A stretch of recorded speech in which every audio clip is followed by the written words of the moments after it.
in a deconstructive reading of a text, one has to know the text itself in a deep, essential way. One must have great respect for the text itself. But one must always know that a text is an open document, and that there are things implied within the text that are not stated as such, delineated in the text. These non-delineated aspects of the text are actually the root of the text itself. Very often, one doesn't put what one really is, let's say in a autobiography, what the real meaning is, but it's implied in the revealed meaning. This is the same in halacha. There's an underlying source underneath all this. Anyway, after many years, 40 years of study of Torah and Talmud and Kabbalistic texts, and of spending all this other time in thought about them, I'm now in a position to say that I'm giving my own deconstruction reading of the entire Jewish opus. It started when I was an undergraduate. This is 50 years ago now, when Jacques Derrida was doing deconstruction.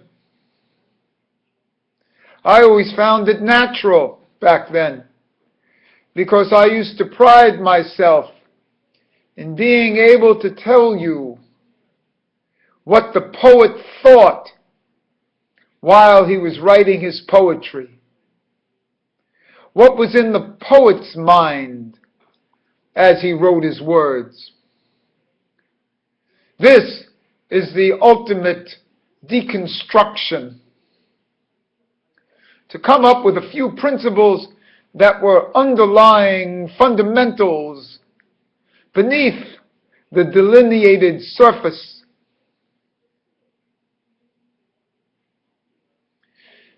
And here is the major point. Nowhere in Torah, Mishnah, Talmud, the codes, is there a concept called Ein Sof.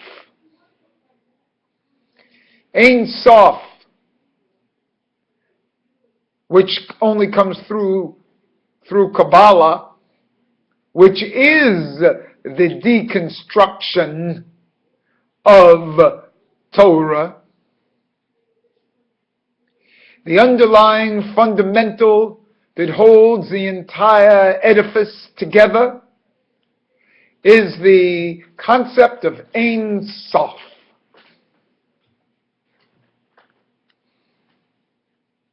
I was blessed in receiving this concept 25 years ago. Everything can be reduced into Ein Sof as the predicate of everything else that appears.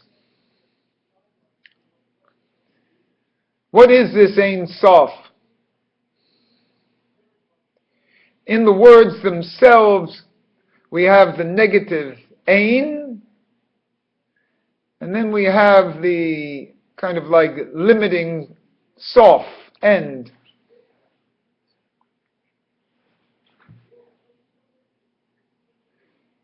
Ein is the secret of Ein Sof, the negation, the negative. The constant negation, there is no Sof to negation. This in itself is the Hegelian principle of Aufheben and of negation itself. How we start with something, negate forever, and then come back to the original something with consciousness of what that was.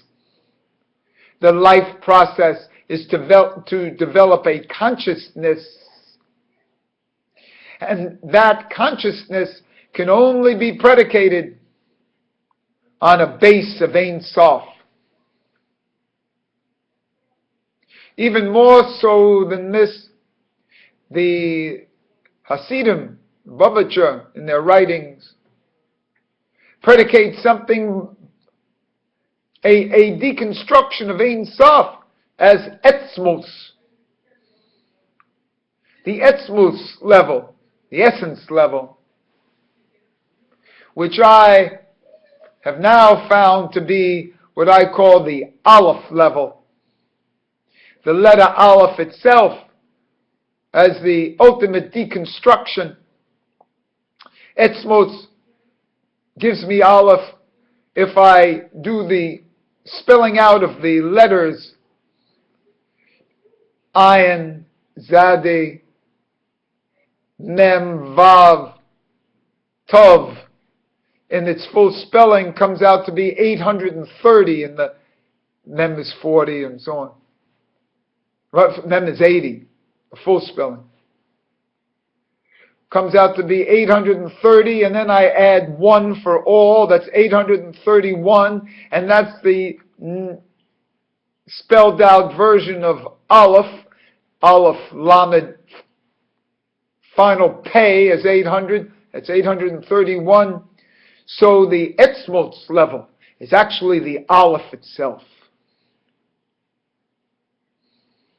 We come back to the first principle, but with consciousness.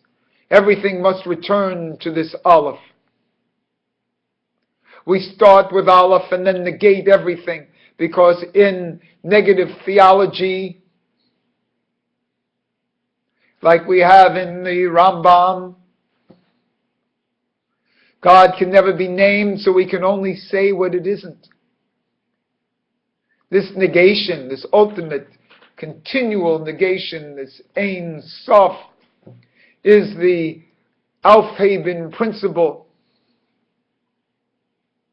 of negating, preserving, and lifting up to the next level.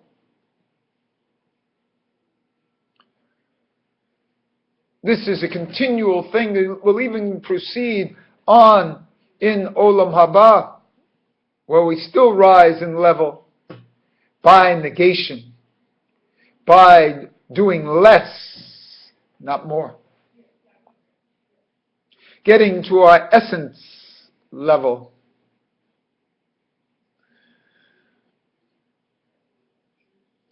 This is a beautiful thing that basically the deconstructive approach, the underlying, elusive, obvious, which everything is predicated on. It's like almost in mathematics. We must predicate a number 0. Say, we must use a 0, nothing.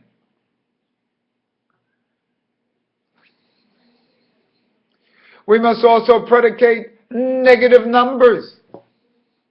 These types of fundamental entities come in with a construction, and that's what we're doing in Judaism. We postulate the Ein Sof. That's what all the readings and understandings lead to. So, by definition, we know it's the essence because it's not found in the written. It's not found in the Mishnah. It's not found in the explications, because these are structuralist approaches, dialectical approaches. And so how could they ever entertain this concept of thought? It comes from a reading of the entire opus text and say, this is what it really means.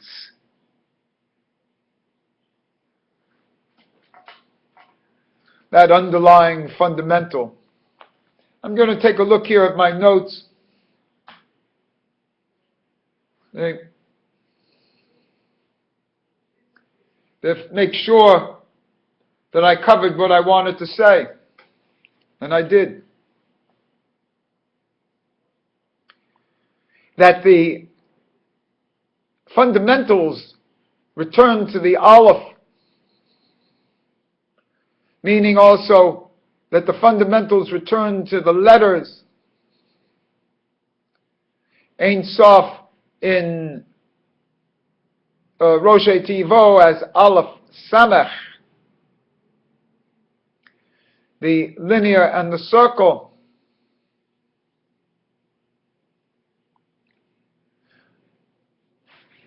We're talking about this, but this is the beginning of the deconstruction of Judaism. What is it that's really there? What are you actually doing? What's your take on it? For me, some of the fundamentals, there are some fundamentals here. A Jewish mother is a fundamental.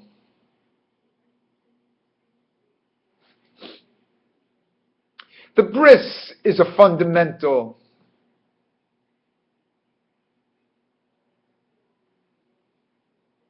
The idea of be fruitful and multiply is coming out of the concept of the bris is a fundamental. Shabbos as a fundamental. Kashrut as a fundamental. When we analyze these fundamentals, we see that there's another fundamental. The fundamental to the fundamental. Higher than all this is Ein Sof. Higher than all that is Etzmotz. Paralleling the Aleph, which we can then bring down and use for analytical purposes.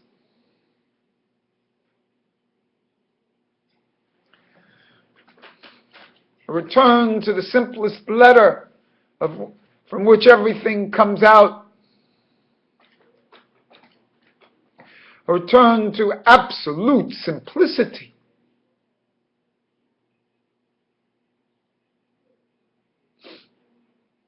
Until we can get to this and understand that that is what Hashem had in mind when all this happened. Reading the underlying sexual, psychological, psycho-being of God is the deconstructive approach. Just like deconstruction in literature has to deconstruct the underlying factors in literature, it is no different in Judaism.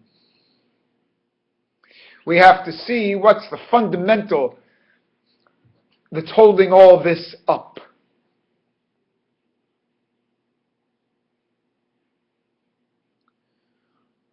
Ein Sof is that deconstructive fundamental of Judaism itself.